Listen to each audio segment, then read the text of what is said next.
மனோஜும் விஜயாவும் இந்த ஜென்மத்தில் திருந்த மாட்டாங்க அப்படின்னு சொல்லி யாரெல்லாம் நினைக்கிறீங்களோ அவங்களாம் வீடியோக்கு லைக் பண்ணிக்கோங்க. ஆமாங்க, உண்மை சொல்லணும் அப்படின்னா மனோஜா இருக்கட்டும் விஜயாவா இருக்கட்டும் இந்த ஜென்மத்தில் திருந்துறதுக்கான வாய்ப்பு 1% கூட கிடையாது அப்படின்றது தான் நிதர்சனமான உண்மை. ஓகே, இன்னைக்கு எபிசோட்ல என்ன நடக்குது அப்படின்னு பார்த்தீங்கன்னா, ஹரிணியோட ஃபேமிலி மொத்தமா அண்ணாமலை கூட சண்டை போட்டுக்கிட்டு இருக்காங்க. அப்ப அண்ணாமலைகிட்ட கேட்குறாங்க, என்ன சார் நீங்க ஒரு பெரிய மனுஷன், நீங்க இப்படி பண்ணலாமா அப்படின்னு சொல்லி கேட்குறாங்க. அண்ணாமலைக்கு அதுக்கு என்ன பதில் சொல்லனே தெரியல. என்னடா அது திடீர்னு இவங்களா இப்படி கேட்குறாங்க, என்னாச்சு ஏதாச்சு அப்படின்னு சொல்லி விசாரிக்கும் போதுதான் நம்ம விஜயா அண்ட் மனோஜ் 2 பேரும் சேர்ந்து மறுபடியும் போய் சொல்லியிருக்காங்க, மறுபடியும் பித்தலாட்டம் பண்ணியிருக்காங்க அப்படின்ற ஒரு உண்மை நம்ம அண்ணாமலைக்கு தெரிய வருது. ஸோ அண்ணாமலை இதுக்கப்புறம் சும்மா இருப்பாரா? கண்டிப்பா சும்மா இருக்க மாட்டாரு. ஏன்னா அவருக்கே இது பெரிய ஷாக்கு. இவங்க கிட்ட கேட்கும் போதெல்லாம் என்ன சொன்னாங்க அப்படின்னு பாத்தீங்கன்னா, எவ்வளவு சீக்கிரம் டைவர்ஸ் கொடுக்க முடியுமோ அவ்வளவு சீக்கிரம் கோர்ட்ல கொடுத்துருவோம் அப்படின்ற மாதிரி சொல்லிட்டாங்க. இன்னும் 1-2 வாரத்துல வந்துரும் அப்படின்ற மாதிரி தான் சொல்லிக்கிட்டு இருந்தாங்க. ஆனா உண்மை என்ன அப்படின்னா, ரோகிணி டைவர்ஸ் தரமாட்டேன்ட்டாங்க. அது போக கோர்ட்ல என்ன சொல்லியிருக்காங்க அப்படின்னா, நீங்க 2 பேரும் டைவர்ஸ்க்கு எலிஜிபிள் கிடையாது. ஏன்னா 2 பேரும் ஓகே சொன்னாதான் தர முடியும். அந்த பொண்ணு டைவர்ஸ் கொடுக்கிறதுக்கு விருப்பமே இல்லை அப்படின்ற மாதிரி சொல்லிட்டு இருக்கு. இன்னும் ஒரு 6 மாசம் போகட்டும். அதுக்கப்புறம் நீங்க 2 பேரும் என்ன ஸ்டாண்ட்ல இருக்கிறீங்களோ அதை பார்த்து நம்ம முடிவு பண்ணிக்கலாம், டைவர்ஸ் கொடுக்கலாமா வேண்டாமா அப்படின்ற மாதிரி தான் கோர்ட்ல சொன்னாங்க. அண்ட் எக்ஸஸா பாத்தீங்கன்னா இவங்களுக்கு வீடு பார்த்து கொடுக்கணும், 25,000 மாசம் கொடுக்கணும். ஸோ இந்த டேர்ம்ஸ் அண்ட் கண்டிஷன்லாம் சொன்னாங்க இல்லையா, அதை எல்லாத்தையும் சொல்லி நம்ம அண்ணாமலை கிட்ட சொல்றாங்க, இப்படிதான் நடந்திருக்கு, நீங்க எங்களை ஏமாத்திட்டீங்க அப்படின்னு சொல்லி அண்ணாமலை அவங்க குவைக்கிறாங்க. ஏன்னா அண்ணாமலைக்கு என்ன நடந்துச்சுனே தெரியாது. சோ அண்ணாமலை ரொம்ப ஷாக்ல இருக்காரு. என்னடா இது இவ்வளவு விஷயம் சொல்றாங்களே அப்படின்னு சொல்லிட்டு விஜயா மூஞ்ச பார்க்க விஜயா திருன்னு முழிக்கிறாங்க. அந்த திருன்னு முழிச்சாலும் பிரச்சனை கிடையாது. அதுக்கப்புறமும் விஜயா என்ன சொல்றாங்க அப்படின்னு பாத்தீங்கன்னா, இல்ல அதெல்லாம் கிடையாதுங்க, நீங்க சொல்றது ரொம்ப தப்பு, அவ உங்களை பிரெயின் வாஷ் பண்ணிருக்கா அப்படின்ற மாதிரி சொல்லும் போதுதான் ஹரிணி உண்மையை போட்டு உடைச்சிடுறாங்க. யாருங்க போய் சொன்னா, அந்த பொண்ணு சொன்னது பொய் கிடையாது, அந்த ஆதாரத்தை எல்லாத்தையும் நான் பார்த்தேன், அது மட்டும் இல்லாம நீங்க தான் போய் சொல்லிக்கிட்டு இருக்கீங்க அப்படின்னு சொல்லிட்டு எல்லா உண்மையும் ஹரிணியும் போட்டு உடைச்சிடுறாங்க. ஸோ அண்ணாமலைக்கு ரொம்ப அவமானமா இருக்குது, நீங்க ஒரு திருட்டு குடும்பம், நீங்க ஒரு பொய் சொல்ற குடும்பம் அப்படின்ற மாதிரி அவங்க சொல்லிட்டாங்க. அண்ணாமலை ரொம்பவே உடைஞ்சிட்டார் அப்படின்னு சொல்லலாம். ஏன்னா அண்ணாமலை அந்த குடும்பத்துக்காக பண்ற விஷயங்கள் கொஞ்சம் நெஞ்சம் கிடையாது. அவ்வளவு விஷயங்கள் அந்த குடும்பத்துக்காக பண்ணிக்கிட்டு இருக்காரு. ஒவ்வொன்றையும் பார்த்து பார்த்து அந்த குடும்பத்துக்காகவே பிரத்யேகமா செஞ்சுக்கிட்டு இருக்காரு. ஸோ அவர்கிட்ட இப்படி பொய் சொன்னதை கண்டிப்பா அவரால் மட்டும் கிடையாது, யாரால ஏத்துக்கவே முடியாது. இவங்க ஆரம்பத்திலே அண்ணாமலை என்ன சொன்னார் அப்படின்னு பாத்தீங்கன்னா, என்னவா வேணா இருக்கட்டும், உண்மையை சொல்லி பழகுங்க, உண்மையை சொல்லி அவங்க ஒத்துக்கிறதெல்லாம் நம்ம அப்புறம் பார்ப்போம், முதல்ல நீங்க உண்மையை சொல்லுங்க அப்படின்னு தான் ஆரம்பத்திலே நம்ம அண்ணாமலை சொன்னாரு. ஆனா அதே மீறி இப்ப மறுபடியும் அவங்க பெரிய பொய் சொல்லி அவங்க மாட்டியிருக்காங்க. ஸோ இதுல இருந்தே இவங்களோட கேவலமான புத்தி என்ன அப்படின்றது எல்லாருக்கும் தெரிய வந்திருக்கும். அண்ட் கூட்டிட்டு வந்த பொண்ணுக்கும் ஸ்வேதாவுக்கு அசிங்கம், எல்லாருக்குமே அசிங்கம். இப்போ இவங்க எல்லாரும் இதுக்கப்புறம் இந்த கல்யாணம் எங்களுக்கு செட் ஆகாது, நாங்க போயிட்டு வரோம், டாடா பாய் பாய் அப்படின்னு சொல்லிட்டு போனதுக்கு அப்புறம் விஜயாவை நிக்க வச்சு கேள்வி கேட்கிறாங்க. அப்பயும் விஜயா என்ன சொல்றாங்க அப்படின்னா, ரோகிணியை தான் வைறாங்க, ரோகிணி தான் அப்படி பண்ணிட்டா, பார்லர்காரி நல்லாவே இருக்க மாட்டா, நாசமா போவா அப்படி இப்படின்னு சொல்லி இவங்க ரோகிணியை வைறாங்க. அப்ப அண்ணாமலை என்ன சொல்றாரு அப்படின்னா, இங்க பாரு, இப்பயும் தப்பு நீ தான் பண்ணியிருக்க, நீ பண்ணிட்டு யார் மேலேயோ பழி போடாத, நீ தான் இந்த விஷயத்துக்கு எல்லாத்துக்கும் காரணம், ஆரம்பத்துலேருந்தே சொன்னேன், ஒரு விஷயம் நடக்க போதுன்னா உண்மையை சொல்லி பண்ணு அப்படின்னு சொல்லி நான் படித்து சொன்னேன். ஸோ நீ கேட்கல, அதான் இப்படி நடந்திருக்குது, உன்னெல்லாம் எந்த காலமும் திருத்த முடியாது அப்படின்னு சொல்லிட்டு நம்ம அண்ணாமலை போயிட்டாரு. ஸோ அண்ணாமலை சொன்னது சரிதான், 100% உண்மை. விஜயாவை இந்த ஜென்மம் இல்லை, இனி எத்தனை ஜென்மம் எடுத்தாலும் திருத்தவே முடியாது அப்படின்றது தான் நிதர்சனமான உண்மை. ஸோ அதுக்கப்புறம் கடைசி பகுதியில் பார்த்தீங்கன்னா முத்து மீனா பேசிக்கிறாங்க. என்ன சொல்கிறாங்க அப்படின்னா, நம்ம முத்து ஹரிணி சொன்னதில் கொஞ்சோண்டி உண்மை இருக்குது. ஏன்னா பார்லரமா மனோஜ் மேலே உண்மையிலே அன்பு வச்சிருக்கா, ஏன்னா அவள் சாதாரணமாக இந்த விஷயத்தெல்லாம் பண்ணலை, அவள் உண்மையிலே மனோஜை விரும்புகிறா அப்படின்ற மாதிரி நம்ம முத்து மீனா கிட்ட சொல்ல, ஏங்க இங்கே பாருங்க, உங்கள் அம்மா செஞ்ச காரியத்துக்கும் அவள் செஞ்ச காரியத்துக்கும் என்ன வித்தியாசம்? பெருசாக ஒன்றும் கிடையாது. இவா மனோஜை கிளியர் பண்ணிக்கணும் அப்படின்றதுக்காக இந்த விஷயத்த பண்ணா, அவங்க என்ன பண்ணாங்க, ஸோ அதே மாதிரி ரோகிணியை விட்டு போகணும் அப்படின்றதுக்காக இன்னொரு கல்யாணம் பண்ணணும் அப்படின்றதுக்காக அவங்க போய் சொன்னாங்க. ஸோ 2க்கும் பெருசாக வித்தியாசம் கிடையாது, 2 ஒன்று சலைச்சது கிடையாது அப்படின்ற மாதிரி சொல்ல, நம்ம முத்து இருந்துக்கிட்டு ஆமாம் மீனா நீ சொல்கிறது கரெக்டு தான் அப்படின்ற மாதிரி சொல்கிறாரு. ஸோ இன்றைக்கி எபிசோட் நடந்த விஷயங்கள் அப்படின்னு பார்த்தீங்கன்னா இவ்வளோதாங்க. அண்ட் நாளைக்கு எபிசோடில் என்ன நடக்க போகுது அப்படின்றத நம்ம அடுத்த வீடியோவில் பார்க்கலாம். மேலும் இதை பற்றின விரிவாக தெரிஞ்சுக்க வீடியோவை தொடர்ந்து கேளுங்க. ஸோ நேயர்களுக்கு வணக்கம். இன்றைக்கி எபிசோட் நடந்த விஷயங்களில் டீஃபா என்ன நடந்துச்சு அப்படின்னு பார்க்கலாம். இன்னைக்கு எபிசோட்ல ஆரம்பத்தில் ஹரிணியோட அப்பா அண்ணாமலை பார்த்து கேட்குறாரு, சார் நீங்களாம் ஒரு பெரிய மனுஷன் தானா, நீங்கள் இப்படி பண்ணியிருக்கலாமா அப்படின்ற மாதிரி கேட்குறாரு. அண்ணாமலைக்கு ஒன்றுமே புரியல. என்னங்க நீங்கள் பாட்டுக்கு வந்தீங்க, திடீர்னு இப்படி பண்ணியிருக்கலாமா அப்படி பண்ணியிருக்கலாமா அப்படின்னு சொல்கிறீங்க, நீங்கள் என்ன சொல்ல வரீங்க அப்படின்றத தெளிவாக சொல்லுங்கள் அப்படின்னு சொல்லி நம்ம அண்ணாமலை கேட்குறாப்புல. ஏங்க என்னங்க உங்களுக்கு ஒன்றுமே தெரியாதா, இல்லை ஒன்றுமே தெரியாத மாதிரி நடிக்கிறீங்களா, என்னதான் உங்களுக்கு பிரச்சனை அப்படின்ற மாதிரி இவங்க கேட்குறாங்க. இதுக்கு அண்ணாமலைக்கு வந்து என்ன பதில் சொல்லனே தெரியல. ஸோ அண்ணாமலை ரொம்ப சாப்பிட்டா அவர் பாட்டுக்கு நின்றுக்கிட்டு இருக்காரு. ஸோ அப்போ தான் அவங்க வந்து உண்மையை சொல்கிறாங்க. என்ன சொல்கிறாங்க அப்படின்னு பார்த்தீங்கன்னா, இங்கே பாருங்கள், நாங்கள் உங்ககிட்ட வந்து இந்த மாதிரிலாம் சொல்லியிருந்தோம், எங்களுக்கு வந்து மாப்பிள்ளை சம்மதம் தான், நீங்கள் 2வது கல்யாணம் சொன்னீங்க, எல்லாத்துக்கும் நாங்கள் ஓகே சொல்லிட்டோம், ஆனால் நீங்கள் என்ன பண்ணீங்க, அதே மீறி எங்ககிட்ட பொய் சொல்லிட்டீங்க அப்படின்னு சொல்ல அண்ணாமலைக்கு மறுபடியும் ஒன்றுமே புரியல. என்னடா அது, அப்போலேருந்து பொய் சொல்லிட்டோம் ஏமாற்றிட்டோன்னு சொல்கிறாங்க, என்ன பொய் சொன்னோம் என்ன ஏமாற்றணும் அதை சொல்லுங்கடா அப்படின்ற மாதிரி அண்ணாமலை வந்து அவங்க மூஞ்ச பார்க்க, அப்போது இவர் சொல்கிறாரு, அதாவது ஹரிணியோட அப்பா என்ன சொல்கிறாரு, நீங்கள் எங்கள் எல்லாருக்கிட்ட என்ன சொன்னீங்க, கொஞ்ச நாள் டைவர்ஸ் கிடச்சிடும், எந்த பிரச்சனையும் கிடையாது, நல்லபடியாக நம்ம கல்யாணம் முடிச்சுக்கிறலாம் அப்படின்னு தானே சொன்னீங்க, ஆனால் உண்மை என்ன, ரியாலிட்டி என்ன, அந்த மாதிரி எதுவுமே எங்களுக்கு வந்து தெரியலை, நீங்கள் சொன்னது முழுக்க ஒரு பொய்யான விஷயம், நீங்கள் பொய் சொல்லியிருக்கீங்க அப்படின்ற மாதிரி இவர் சொல்கிறாரு. என்னங்க சொல்கிறீங்க, நான் பொய் சொன்னேன், நான் எதற்காக பொய் சொல்லணும், நான் எந்த பொய்யும் சொல்லலை அப்படின்னு சொல்லும்போது தான், ஆமாங்க நீங்கள் சொன்னது முழுக்க பொய், நீங்கள் என்ன சொன்னீங்க தெரியுமா, இனி 1 வாரம் 2 வாரத்தில் டைவர்ஸ் கிடச்சிடும் அப்படின்னு சொன்னீங்க, ஆனால் உண்மை அது கிடையாது, உண்மை என்ன அப்படின்னா உங்கள் மகனுக்கு டைவர்ஸ் கிடைக்கிறதுக்கான வாய்ப்பே கிடையாது, இன்னும் 6 மாதம் இருக்குது அப்படின்ற மாதிரி ஆக்ரோஷமாக பேச, இவர் வந்து விஜயா மூஞ்சா மனோஜ் மூஞ்சா எல்லாரும் மூஞ்சா அப்படி மாறி பார்க்குறாரு. அப்போ அவர் வந்து எல்லா உண்மையும் சொல்கிறாரு. இங்கே பாருங்கள், கோர்ட்டில் என்ன விஷயம் நடந்துச்சு தெரியுமா, நீங்கள் கோர்ட்டுக்கு போயிருக்கீங்க, கேஸ் போட்டிருக்கீங்க, எல்லாமே ஓகே, ஆனால் கோர்ட்டில் 6 மாதம் ஆகும் டைவர்ஸ் தரதுக்கு அப்படின்ற மாதிரி சொல்லிட்டாங்க அப்படின்ற மாதிரி சொல்ல எல்லாரும் ஷாக் ஆகி நிற்கிறாங்க. அப்போ ஹரிணி வந்து ஆமாங்க இவங்க சொல்கிறது கரெக்டு தான் அப்படின்னு சொல்லிட்டு ஹரிணி வந்து ரோகிணியை பார்த்தாங்க இல்லையா, அந்த விஷயத்த சொல்கிறாங்க. நான் ரோகிணியை மீட் பண்ணேன், அப்போ ரோகிணி என்ன சொன்னாங்க அப்படின்னா, ஸோ ரோகிணியை பற்றி நமக்கு நல்லாவே தெரியும், அது 1ஆம் நம்பர் ஃப்ராடு, பக்கா ஃப்ராடு. அப்போ ரோகிணி என்ன பண்ணுறா அப்படின்னு பார்த்தீங்கன்னா, அவங்க கிட்ட போய் சொல்கிறா, இங்கே பாருங்கள் தயவு செஞ்சு எனக்கு வந்து என்னை விட்டுருங்க, மனோஜை வந்து விட்டுருங்க, நான் உயிர் இருக்கிற வரை மனோஜை தாண்டி நான் பிரிய மாட்டேன், எனக்கு மனோஜ் தான் முக்கியம், நான் மனோஜுக்காக தான் நான் எல்லா விஷயத்தையும் பண்ணிக்கிட்டு இருக்கேன், ஒவ்வொன்றும் பார்த்து பண்ணிக்கிட்டு இருக்கேன்னா அதுக்கு ரீசன் மனோஜ் தான். ஸோ அதனால நீங்கள் மனோஜை மட்டும் கல்யாணம் பண்ணிக்காதீங்க, தயவு செஞ்சு உங்களை கெஞ்சி கேட்குறேன், மனோஜை மட்டும் விட்டுருங்க அப்படின்ற மாதிரி இவங்க சொல்கிறாங்க. ஏன்னா மனோஜ் இல்லாமல் வாழ முடியாது, என்னோட மொத்த வாழ்க்கையும் அவன்தான், அவன் இல்லாமல் நான் இதுக்கப்புறம் கிடையவே கிடையாது, ஸோ நீங்கள் வந்து என்ன வேணால் பண்ணுங்கள், ஆனால் தயவு செஞ்சு மனோஜை கல்யாணம் பண்ணிக்காதீங்க அப்படின்னு சொல்லிட்டு ரோகிணி சொல்கிறாங்க. யார்கிட்ட அப்படின்னா ஹரிணி கிட்ட. ஹரிணி என்னங்க சொல்கிறீங்க, அப்புறம் எதுக்குங்க நீங்கள் டைவர்ஸ் கொடுத்தீங்க, இவ்வளோ அன்பு வச்சுருக்கீங்க அப்படின்னா எதற்காக நீங்கள் வந்து டைவர்ஸ் கொடுத்தீங்க அப்படின்னு சொல்லி கேட்கும்போது தான், டைவர்ஸா நான் எப்போங்க கொடுத்தேன், உங்களுக்கு யார் சொன்னால் நான் டைவர்ஸ் கொடுத்துட்டேன் அப்படின்னு சொல்லி கேட்கும்போது தான் தெரிய வருது ரோகிணிக்கு கோர்ட்டில் என்ன நடந்தது அப்படின்ற விஷயத்த ஒன்று விடாமல் இவங்க கிட்ட சொல்ல, இவங்களுக்கு வந்து பெரிய ஷாக்கு. என்னங்க சொல்கிறீங்க, நீங்கள் சொல்கிறது வேறு மாதிரி இருக்குது, ஆனால் அங்கே நடந்த விஷயங்கள் வேறு மாதிரி இருக்குது அப்படின்ற மாதிரி இவங்க சொல்கிறாங்க. அப்போ கேட்குறாங்க என்ன நடந்துச்சுன்னு சொன்னாங்க அப்படின்னு கேட்டால், 1-2 வாரத்தில் டைவர்ஸ் கிடச்சிரும் அப்படின்ற மாதிரி அவங்க சொன்னாங்க அப்படின்ற மாதிரி சொல்ல, ஆமாங்க அவங்க சொல்கிறது எல்லாமே பொய், அப்படிலாம் கிடைக்கிறதுக்கான வாய்ப்பே கிடையாது, கோர்ட்டில் வந்து இதுதான் சொல்லியிருக்காங்க அப்படின்னு சொல்லி ரோகிணி நடந்த உண்மைகள், ஆனால் இப்போவாது உண்மையை பேசுகிறாங்க அப்படின்னு சொல்லி நினைக்கும்போது கொஞ்சம் சந்தோஷமாக தான் இருக்குது. ஸோ ரோகிணி நடந்த உண்மைகள் எல்லாத்தையும் ஒன்று விடாமல் சொல்கிறாங்க, அப்படிலாம் கிடையாதுங்க, கோர்ட்டில் வந்து இந்த மாதிரி சொல்லியிருக்காங்க, அது போக எனக்கு மாதத்துக்கு 25,000 கொடுக்கணும் அண்ட் எனக்கு ஒரு வீடு பார்த்து கொடுக்கணும் அப்படின்னு சொல்லி நிறையா ரூல்ஸ் போட்டிருக்காங்க, அவங்க சொல்கிறது முழுக்க போய் அப்படின்ற மாதிரி சொல்ல, இங்கே தான் ஹரிணி ரொம்பவே டென்ஷன் ஆயிட்டாங்க. இப்போ ஒருவேளை மனோஜுக்கு வந்து இதில் உடன்பாடு கிடையாது அப்படின்னா கூட அவங்க ஓகே சொல்லியிருந்திருப்பாங்க, ஆனால் அது இங்கே பிரச்சனை கிடையாது. ஏன்னா மனோஜுக்கு பார்த்தீங்கன்னா ரோகிணி கல்யாணம் பண்ணிக்கணும், ரோகிணி கூட வாழணும் அப்படின்னு சொல்லி எந்த உடன்பாடும் கிடையாது.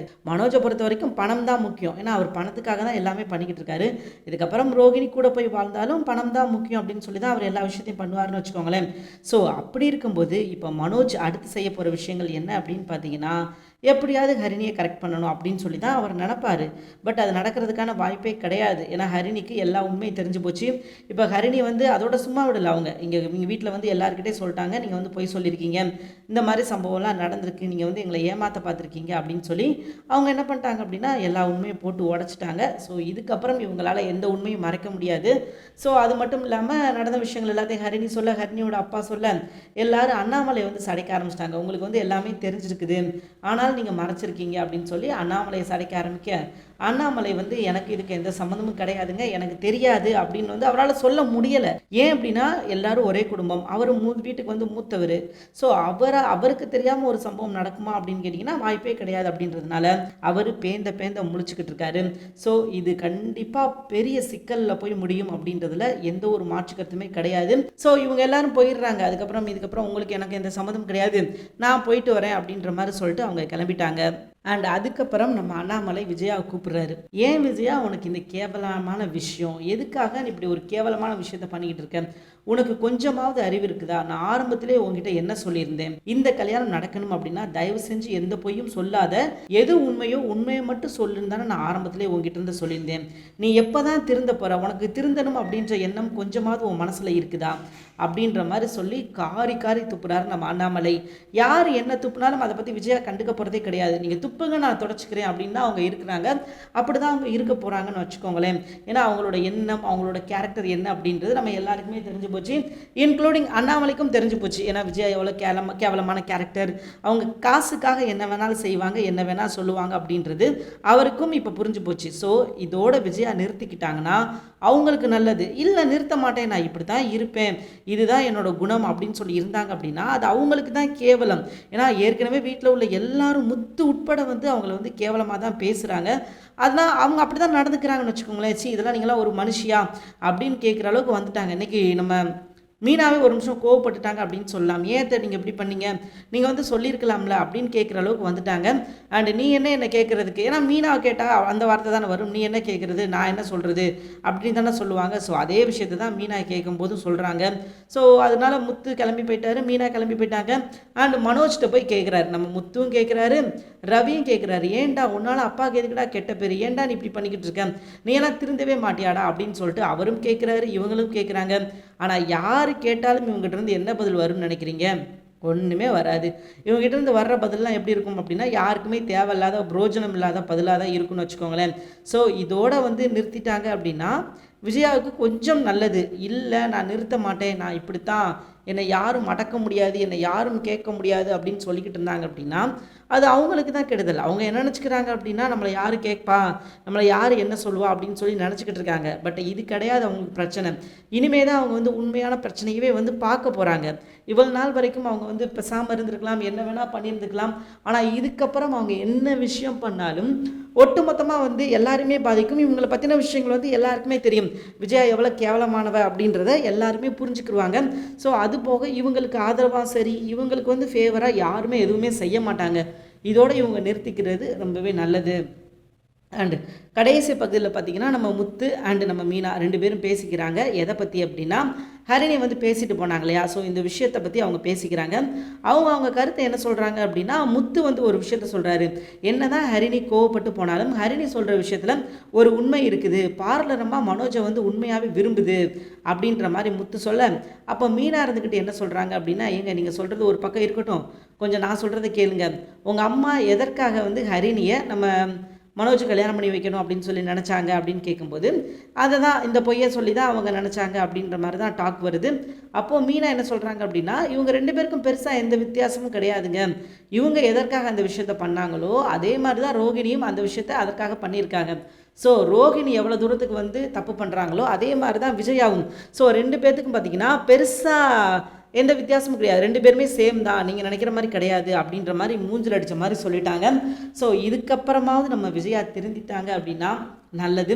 ஆனால் விஜயா திருந்த மாட்டாங்க அப்படின்றது உலக அறிஞ்ச விஷயம், நீங்களும் அறிஞ்சிருப்பீங்க. விஜயா வந்து இந்த உலகமே அழிஞ்சாலும் விஜயா திருந்த மாட்டாங்க. ஏன்னா அவங்க அவ்வளோ கேவலமான கேரக்டராக மாறிக்கிட்டு வர்றாங்க. நான் மனோஜுக்காக தான் பண்ணுறேன், எல்லாத்தையும் மனோஜுக்காக தான் பண்ணுறேன், என் பையனுக்காக தான் பண்ணுறேன் அப்படின்னு சொல்லி மனோஜையும் கெடுத்து இவங்களும் பார்த்திங்கன்னா இன்றைக்கெல்லாம் கல்யாணம் நல்லபடியாக முடிஞ்சிருக்க வேண்டியது தான். பட் இவங்க சொன்ன விஷயத்தினால தான் இப்போ இந்த கல்யாணம் நடக்காமல் போனது அப்படின்றது தான் உண்மையும் கூட. இவங்க மட்டும் ஒருவேளை உண்மையை சொல்லி கல்யாணம் பண்ணியிருந்தாங்க அப்படின்னா கண்டிப்பாக எந்த பிரச்சனையும் வந்திருக்காது இந்த கல்யாணத்தில். இந்த கல்யாணம் நல்லபடியாக முடிஞ்சிருக்கும், யாருக்கும் எந்த ப்ராப்ளமும் இல்லாமல் முடிஞ்சிருக்குன்னு வச்சுக்கோங்களேன். ஆனால் தேவையே இல்லாமல் இந்த கல்யாணத்தை உடனே நடத்துகிறேன். ஏன்னா 6 மாதம் தான் டைம், 6 மாதம் கழிச்சு நீங்கள் திரும்ப இதே மாதிரி இருந்தீங்கன்னா நான் உங்களுக்கு டைவர்ஸ் கொடுத்துட்றேன் அப்படின்னு தான் ஜட்ஜு சொன்னாங்க. ஸோ அதனால் மனோஜ் மட்டும் ஒரு 6 மாதம் பொறுமையாக இருந்திருந்தார் அப்படின்னா கண்டிப்பாக இந்த ப்ராப்ளமே வந்திருக்காது. இந்த ப்ராப்ளம் வந்து இவ்வளோ பெருசாக ஆயிருக்கணும் அப்படின்ற அவசியமே கிடையாது. இப்போ ஹரிணியும் வந்து கிளம்பிட்டாங்க, எப்பா சாமி உன் கூட வாழ முடியாதுடா அப்படின்னு சொல்லிட்டு. போகிறவங்க சும்மா போகலைங்க, மனோஜுக்கு பாடம் சொல்லி கொடுத்துட்டு போயிட்டாங்க. இங்கே பாரு மனோஜ், நீ வந்து உன்னோட மைண்டு வந்து ஹிட்லர் மைண்டு, நீ வந்து மனுஷனே கிடையாது, ஒரு நாசி மைண்ட் செட்டில் இருக்க. ஸோ நீ என்ன பண்ண அப்படின்னா, நீ சொல்கிற விஷயத்த கேட்குறத மாதிரி எப்படி கேட்கணும்னு நினைக்கிறியோ அதே மாதிரி நீங்கள் மற்றவங்க சொல்கிற விஷயத்தையும் நீ கொஞ்சமாவது காது கொடுத்து கேட்கணும். அது மட்டும் இல்லாமல் நீ தான் பெரிய ஆள் அப்படின்னு நினைக்கிறத கொஞ்சம் தயவு செஞ்சு விட்டுரு. நீ வந்து உனக்கு மேலே யாரும் கிடையாது, நீ தான் எல்லாருக்கும் பெரிய ஆள் அப்படின்னு சொல்லி நினைக்கிறத கொஞ்சமாவது குறைச்சிக்கிட்டேன்னா உனக்கு நல்லது. இல்லை நான் குறைக்க மாட்டேன், நான் இப்படி தான் இருப்பேன் அப்படின்னா அது உனக்கு தான் மனோஜ் அசிங்கம். நீ இப்போ வந்து என்ன பிரச்சனை இல்லை அப்படின்னு சொல்லி நினைக்கலாம், ஆனால் கண்டிப்பாக இது வந்து உனக்கு பிரச்சனை தான். இன்றைக்கி இல்லைனாலும் என்னைக்காக இருந்தாலும் உனக்கு ப்ராப்ளம் தான், சொல்கிறத கேளு, இந்த பிரச்சனையை நீ இதோட விட்டுரு. ஸோ நீ ரோகிணி கூட சேர்ந்து வாழ்கிற வழியை பாரு. ஏன்னா ரோகிணி நல்ல பொண்ணு தான், நான் இல்லைன்னு சொல்லலை. உனக்காக தான் அவன் எல்லா விஷயத்தையும் பண்ணிக்கிட்டு இருக்கான், உனக்காக தான் அவன் எல்லாத்தையும் தாங்கிக்கிட்டு இருக்கான். அதனால் நீ ரோகிணி கூட சேர்ந்து வாழ்கிறது தான் சரியாக இருக்கும் மனோஜ் அப்படின்னு சொல்லிட்டு போகிற போக்கில் ஒரு விஷயத்தை அவங்க கோர்த்து விட்டுட்டு போயிட்டாங்க. இவா என்னடா எப்படி சொல்லிட்டு போகிறா அப்படின்னு தான் எல்லோரும் நினைப்பாங்க. ஏன்னா இந்த பொண்ணு சொல்கிறதுக்கு பின்னாடி என்ன விஷயம் இருக்குது அப்படின்றதெல்லாம் இவங்க பார்க்க மாட்டாங்க. இவங்க வந்து இவங்களுக்கு சாதகமாக யார் பேசுகிறாங்களோ அவங்க வந்து நல்லவங்க, இவங்களுக்கு யாராவது கொஞ்சம் அகேன்ஸ்டாக பேசிட்டா உடனே அவங்க வந்து கெட்டவங்க அப்படின்ற ஒரு ரேஞ்சுக்கு தான் இவங்க பேசுவாங்க, இவங்க செய்வாங்கன்னு வச்சுக்கோங்களேன். ஸோ அதே மாதிரி தான் இந்த முறையும் இப்போ மனோஜுக்கு எதிராக பேசிட்டாங்களா, எல்லாருமே கெட்டவங்க. ஹரிணி உட்பட, ஹரிணியோட ஃபேமிலி உட்பட, முத்து உட்பட, மீனா உட்பட எல்லாருமே கெட்டவங்க. ஸோ இவரை பொறுத்த வரைக்கும் ஒரே ஒரு தாட் தான், இவருக்கு ஆதரவாக யார் பேசுகிறாங்களோ அவங்கெல்லாம் நல்லவங்க, இவருக்கு எதிராக யார் பேசுகிறாங்களோ அவங்கெல்லாம் கெட்டவங்க. அதே மாதிரி தான் இந்த முறையும் அப்படி நிரூபிச்சுக்கிட்டாரு. அண்ட் முத்து மீனா ஒரு நல்ல டாக் பேசினாங்க அப்படின்னு சொல்லலாம். ஏன்னா ரோகிணியும் நல்லவ, ரோகிணி சொல்கிறது சரிதான், ஹரிணி சொல்கிறது சரிதான். ரோகிணி வந்து ஓரளவுக்கு உண்மையான காதல் தான் வச்சுருக்கா. ஏன்னா காதல் இல்லை அப்படின்னா அவள் இவ்வளோ தூரத்துக்கு பண்ணணும் அப்படின்ற அவசியமே கிடையாது.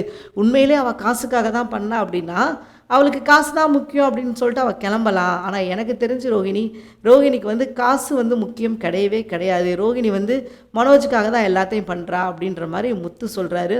ஆனால் உண்மை யாருக்கு தெரியும், கடவுளுக்கு தான் தெரியும் ரோகிணி எதற்காக பண்ணா அப்படின்னு சொல்லிட்டு. ஆனால் நமக்கும் தெரியும்னு வச்சுக்கோங்களேன். ஸோ நமக்கு நல்லாவே தெரியும் ரோகிணி வந்து பக்கா ஃப்ராடு அப்படின்றது. ஸோ அவங்க ஏன் பண்ணாங்க, எதுக்கு பண்ணாங்க, அவங்க பண்ணுறதுக்கு பின்னாடி விஷயங்கள் என்ன விஷயங்கள் இருந்தது, அவங்களுக்கு எதுவும் நல்ல எண்ணம் இருக்குதா அப்படின்னு கேட்டிங்கன்னா 1% கூட ரோகிணிக்கு நல்ல எண்ணம் அப்படின்லாம் எதுவுமே கிடையாது. முழுக்க முழுக்க சுயநலம் மட்டும்தான். அவங்கள பொறுத்த வரைக்கும் அவங்க நல்லா இருக்கணும், அவங்களுக்கு எந்த பிரச்சனையும் வந்துடக்கூடாது, அவங்க வந்து ஜாலியாக இருக்கணும் அப்படின்றது தான் அவங்க ஆசைப்பட்டது. பட் மனோஜை வந்து ஆட்டி படைக்கணும் அப்படின்றது முடிவு எடுத்துட்டாங்க. ஏன்னா நம்மளுக்கு அடிமையாக இந்த மாதிரி மனோஜை மாதிரி வேறு யாரால இருக்க முடியாது. அதனால் நமக்கு மனோஜ் தான் கரெக்டாக இருக்கும், கடைசி வரைக்கும் மனோஜை ஓட்டிடுவோம் அப்படின்றதுல தான் அவங்க ரொம்ப உறுதியாக இருக்காங்க. ஸோ அதுக்காக தான் இவங்க எல்லா விஷயமும் பண்ணிக்கிட்டு இருக்காங்கன்னு வச்சுக்கோங்களேன். இவங்க வந்து ஒன்றுமே சும்மாலாம் எதுவுமே பண்ணலை. ஸோ எதுவுமே இவங்க தெரியாமல் பண்ணலை, எல்லாமே தெரிஞ்சு பக்கா பிளான் போட்டு ஸ்கெட்சு போட்டு தான் அவங்க பண்ணிக்கிட்டு இருக்காங்க. ஏன்னா ரோகிணி லேஸ்பட்ட ஆள் கிடையாது அப்படின்றது நமக்கு நல்லாவே தெரியும். ரோகிணியோட குணம் என்ன, அவங்க எப்போ என்ன விஷயங்கள் பண்ணுவாங்க, எப்போ என்னெல்லாம் பண்ணுவாங்க அப்படின்றது நமக்கு நல்லாவே தெரியும். ஸோ அதே மாதிரி தான் இதுக்கப்புறம் ரோகிணியை பற்றின விஷயங்கள் விரைவில் வெளிச்சத்துக்கு வரப்போகுது. ஏன்னா ரோகிணி பற்றின விஷயங்கள் இன்னும் வர வேண்டியது கொஞ்சம் தான் இருக்குது. ஸோ இன்னும் கொஞ்சம் கொஞ்சம் வந்துடுச்சு அப்படின்னா போதுங்க, ரோகிணி மனோஜ் 2 பேரும் வாழ்க்கையே கிடையாது. ஆனால் இதுக்கிடையில் பார்த்தீங்கன்னா எல்லாரும் சொல்கிறத வச்சுட்டு ரோகிணி தான் உனக்கு சரியான ஆள் அப்படின்னு தான் எல்லாரும் சொல்கிறாங்க. வந்து ஹரிணி உட்பட எல்லாருமே சொன்ன விஷயம் அப்படின்னா ரோகிணி தான் உனக்கு சரியான ஆள், ரோகிணி தான் கரெக்டாக இருக்கும். ஏன்னா 2 பேருமே ப்ராடு. ரோகிணி எப்படி ப்ராடோ அதே மாதிரி மனோஜ் ப்ராடு. ஸோ அதனால் ப்ராடும் சேர்றதுல எந்த ஒரு தப்பும் கிடையாது. 2 பேரும் சேர்ந்தால் 2 பேருக்குமே வாழ்க்கை நல்லா இருக்கும். ஏன்னா இவங்களுக்கு என்ன விஷயம் தேவைனாலும் அவங்க பார்த்துக்குருவாங்க, அவங்களுக்கு என்ன விஷயம் தேவைனாலும் அவங்க பார்த்துக்குருவாங்க. ஏன்னா ப்ராடுகளுக்கு தெரியும் எப்போ என்ன பண்ணணும் அப்படின்றது ரொம்ப நல்லாவே தெரியும். ஸோ அதனால் எந்த பிரச்சனையும் வர்றதுக்கான வாய்ப்பே கிடையாது. 2ம் சந்தோஷமாக தான் இருக்கும். ஆனால் இதில் என்ன பிரச்சனை அப்படின்னா முத்துவுக்கு தான் மறுபடியும் பிரச்சனை. மறுபடியும் ரோகிணி உள்ளே வந்துட்டா மறுபடியும் என்ன நினைப்பாங்கன்னு நினைக்கிறீங்க? கண்டிப்பாக இந்த குடும்பத்தை ஆட்டி படைக்கணும் தான் நினைப்பாங்க. இவ்வளோ நாள் வரைக்கும் என்ன விஷயங்கள் பண்ணிக்கிட்டு இருந்தாங்களோ அதே தான் இதுக்கப்புறம் பண்ணுவாங்க. ஏன்னா அவங்களுக்கு வந்து ஒரு சொகுசு வாழ்க்கையை கண்டுபிடிச்சிட்டாங்க. முத்துவாக இருக்கட்டும், மீனாவாக இருக்கட்டும், எல்லாரும் வந்து கிட்டத்தட்ட இவங்களுக்கு வந்து ஒரு அடிமை வேலை மாதிரி தான் பார்த்துக்கிட்டு இருந்தாங்க. ஸோ அதை வந்து அவங்க கண்டுபிடிச்சிட்டாங்க. ஸோ இந்த அடிமைங்க கூட இருந்தால் தான் நமக்கு நல்லா இருக்கும், இந்த அடிமைகளை தாண்டி போயிட்டோம் அப்படின்னா நமக்கே கொஞ்சம் கஷ்டமாயிரும் அப்படின்றத அவங்க நல்லா கண்டுபிடிச்சிட்டாங்க. அதனால இதுக்கப்புறம் அவங்க என்ன பண்ணுவாங்க அப்படின்னா இந்த வீட்டுக்குள்ளே வர்றதுக்கு என்ன விஷயங்கள்லாம் பண்ணணுமோ அதை தான் பண்ணுவாங்க.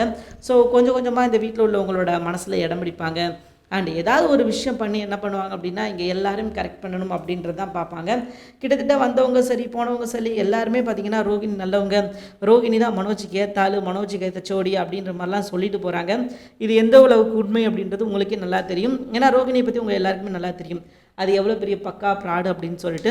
ஸோ இதுக்கப்புறம் அதான் நடக்க போகுது. ரோகிணி மறுபடியும் மனோஜை தேடி போக போகிறாங்க. அண்ட் மனோஜுக்கு வேறு ஆப்ஷனே கிடையாது. ஏன்னா எல்லாருமே அப்படி தானே சொல்கிறாங்க, ரோகிணி தான் உனக்கு ஏற்ற பொண்ணு அப்படின்னு சொல்கிறாங்க இல்லையா. ஸோ உடனே அதை நம்பிக்கிட்டு மனோஜும் வந்து நமக்கு ஏற்ற பொண்ணு ரோகிணி தான், நம்ம ரோகிணி கூட மறுபடியும் சேர்ந்துடலாம் அப்படின்னு சொல்லி தான் அவரும் பிளான் போட போகிறாரு. அதுதான் நடக்க போகுது. ஆனால் இதில் வர்ற பிரச்சனைகள் தான் வர்ற மாதிரி இருக்க போகுது அப்படின்னு சொல்லலாம். ஏன்னா இதுக்கப்புறம் தான் பிரச்சனை ஆரம்பிக்க போகுது. இது நாள் வரைக்கும் ப்ராப்ளம் அப்படின்னு பார்த்தீங்கன்னா பெருசாக ஒன்றும் கிடையாது. ஆனால் இதுக்கப்புறம் தான் இவங்க எல்லாருக்குள்ளேயும் பிரச்சனைகள் வரப்போகுது. மறுபடியும் ரோகிணி இந்த வீட்டுக்குள்ளே வரணும். ஆனால் வீட்டுக்குள்ளே வந்தால் தான் பிரச்சனை களை கட்டும். ஸோ இவ்வளோ நாள் வரைக்கும் நம்ம பார்த்த பிரச்சனையை விட இதுக்கப்புறம் நம்ம பார்க்க போகிற பிரச்சனைகள் தான் ரொம்பவே ஒரு சூப்பரான பிரச்சனை. ஏன்னா இதுக்கப்புறம் அவங்க உள்ளே வந்துட்டாங்கனாலே கதை வந்து சூடு பிடிக்க ஆரம்பிச்சிருங்க.